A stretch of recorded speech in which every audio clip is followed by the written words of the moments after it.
ठाकरेंचे आमदार कैलास पाटील ऑपरेशन टायगरचा दुसरा भाग मंत्री प्रताप सरनाईकांचा दावा तर तुळजापूरमध्ये बसवलेल्या सीसीटीव्हीद्वारे कैलास पाटलांवर नजर ठेवणार सरनाईकांचा मिश्किल टोल।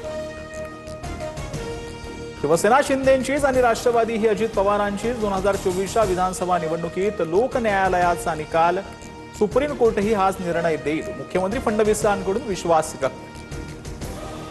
शिवसेना ही उद्धव ठाकरेंची शिंदेंनी वेगळा पक्ष स्थापन करायला पाहिजे होता, सुप्रिया सुळेंची प्रतिक्रिया। अदृश्य शक्तीचा वापर करून शरद पवारांकडून चुकीच्या पद्धतीने पक्ष काढून घेतला, सुळेंचा आरोप। घराणेशाहीच्या लाभार्थ्यांनी शहाणपण शिकवू नये, शिवसेना कोणाची हे जनतेच्या न्यायालयाने ठरवलंय, सुप्रिया सुळेंच्या वक्तव्यावरून ज्योती वाघमारेंची टीका।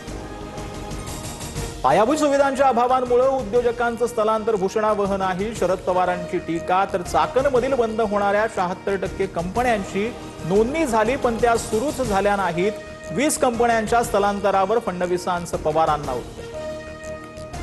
राहुल गांधींकडून मोदींसह इटलीच्या महिला राष्ट्रप्रमुखांचा अपमान, राहुल गांधींचा चिचोरेपणा अशोभनीय, फडणवीसांची टीका। तर राहुल गांधींचं वर्तन लोकशाहीसाठी गंभीर धोका, राजनाथ सिंह यांचाही निशाणा।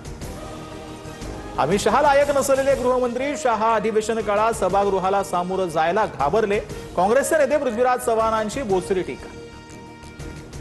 इस्लामपूरचं ईश्वरपूर केलं, आता लवकरच मुंब्र्याचं मुंब्रादेवी असं नामांतर करणार, सर्वांना हिंदुमय करण्याचं काम करतोय मंत्री नितेश राणेंचं वक्तव्य। पश्चिम महाराष्ट्राच्या दौऱ्यानंतर मनोज जरांगेंची तब्येत खालावली, जरांगेंना छत्रपती संभाजीनगरमधील गॅलेक्सी रुग्णालयात दाखल केले।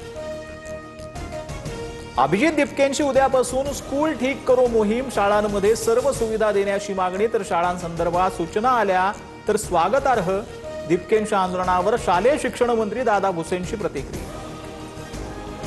बीडला बारामतीसारखं गेल्याशिवाय राहणार नाही असं दादांनी म्हटलं होतं, सर्वांची साथ मिळाली तर ही गोष्ट अशक्य नाही, बीडमधील कार्यक्रमात उपमुख्यमंत्री सुनेत्रा पवारांचं भाष्य। राज्यात मुंबईत गोरेगाव फिल्म सिटीच्या कॅन्टीनवर एफडीएची धाड, अन्न सुरक्षेबाबतच्या नियमांचं उल्लंघन प्रकरणी परवाना रद्द, तर पुण्यातील प्रसिद्ध बर्गर किंग आणि नाशिकमध्ये झेप्टोच्या आस्थापनेचा परवाना निलंबित।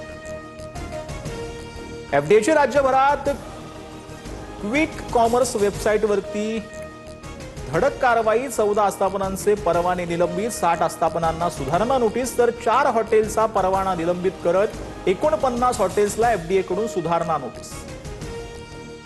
स्वतंत्र दिनाच्या पूर्वसंध्येला देशभरात तिरंग्याची आकर्षक रोषणाई, दिल्लीतील महाराष्ट्र भवन, मुंबई सीएसएमटी मंत्रालय आणि देशासह राज्यातील प्रमुख धरणांवर झळकला तिरंगा।